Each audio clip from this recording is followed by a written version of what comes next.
Okay, so let's start, ha? 5 kinds. Parang bumibili ka ng ice cream, no? So the first one is what? Understanding. You have to understand, where are those 5 kinds? The first is a trend trading, trend channel. Trend channel is 10, 20, 50-day exponential moving average. So you can see, this is the US market, this is the real market. When the market is trending, trend trading, it will not break the 50-day. Remember, write it down. When you're doing a trend trading, it's 10, 20, 50-day EMA, moving average. Look at it. Look at it carefully. It will not break the 50-day. Dire-diretso lang yan. Then what do you see here? It spiked. It becomes momentum. It becomes momentum. No? So you always have to remember, when the market are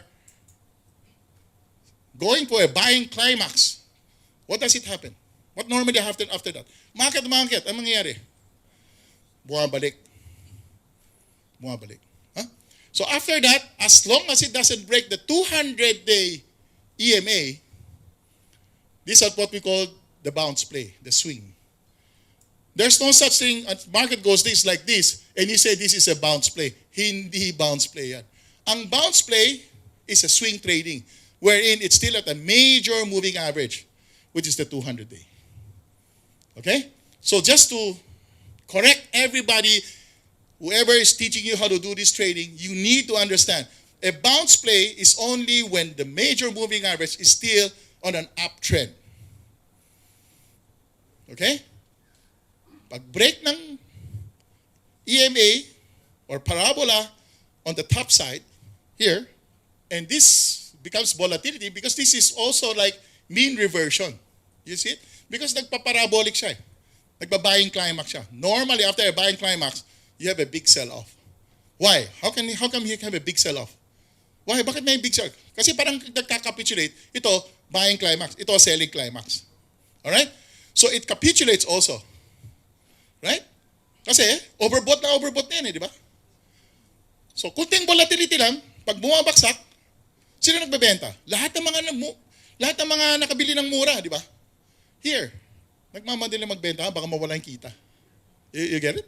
Right? Then after that, swing trading and a retest of the previous high. It's called a double top for a confirmation, reversal confirmation, and then the capitulation, back on the mean reversion. A capitulation on the downside. I will go to the details. You got it? You understand? In other words, next time, pag tinanong kita, ano yung swing trading? Dapat alam mo na. Right? Swing trading is, you should not, what? You're buying at the major support of 100 and 200-day EMA. Yan lang. Anything below 200, that's the beginning of a reversal. Okay? So, pag nag-below 200 day yan, then ang tawag doon, counter-trend trading na. Di ba? Kasi yung major trend po, nag-break na di ba? So, it's counter-trend trading. We do not encourage counter-trend trading until it's a capitulation. And I will show you the different reasons why we can buy the capitulation. Please, this is not applicable in the US. A capitulation can only work in the index. Individual issues doesn't work. Doesn't work. In an efficient market, in a US market, if you're buying a capitulation, you think it's a capitulation, it's not. It doesn't work. Only works in the Philippines. Bakit it only work in the Philippines? Why is it? Why is it that only in the Philippines, huge capitulation works? Because of illiquid. The Philippine market is illiquid. Kaya pa nagbabenta yan, overshoot palagi. You get it?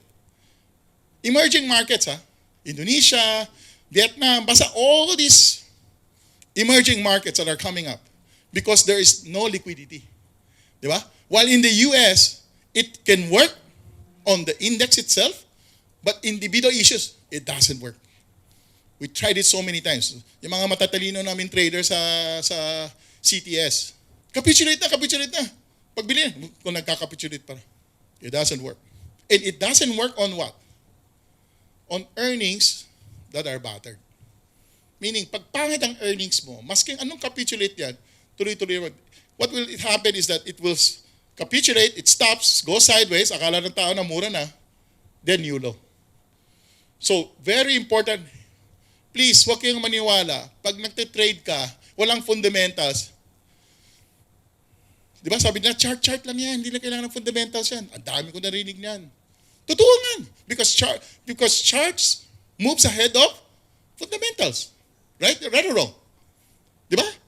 We can see it. I'm a chartist also. That's how I started. But today, I have to combine everything. Because if I don't know what I'm buying, when market capitulates, akala mo akit, hindi umakit yan. Example is Semirara. Insider buying, nag-capitulate, bili sila ng bili. Pero may problema, earnings sa third quarter, ang pangit. Kaya hindi umakyat. But all those companies that capitulated, and I'll show it to you, that has good earnings, that what's overshoot lang, all went up 20-30%. So you need that fundamentals. Kalokohan lang sinasabi nila, walang fundamentals. Hindi totoo yan. Sometimes, when market are collapsing, you need to know the numbers very well. Because if you don't know the numbers, you don't know when to pick it up. And lahat may cheating, ha? May cheating yan. When prices are capitulating, di ba? Binebenta ng foreigner. And magandang earnings. Sinong bibili? Sino sa tingin mo bumibili? Kasi nagko-collapse ang market. Maganda na may earnings. Sinong bumibili? Who do you think is buying? It's the owners. Di ba? Kung ikaw may-ari, syempre lalabahanin mo yan. Eh, murang-mura, alam mo na mura, di ba? That's why if you go to the PSE Edge, you can see corporate buybacks. Nag-umpisa na yan. Di ba? When prices are capitulating, check mo, nandiyan ba yung insider? Nandiyan na ba sila? Di ba?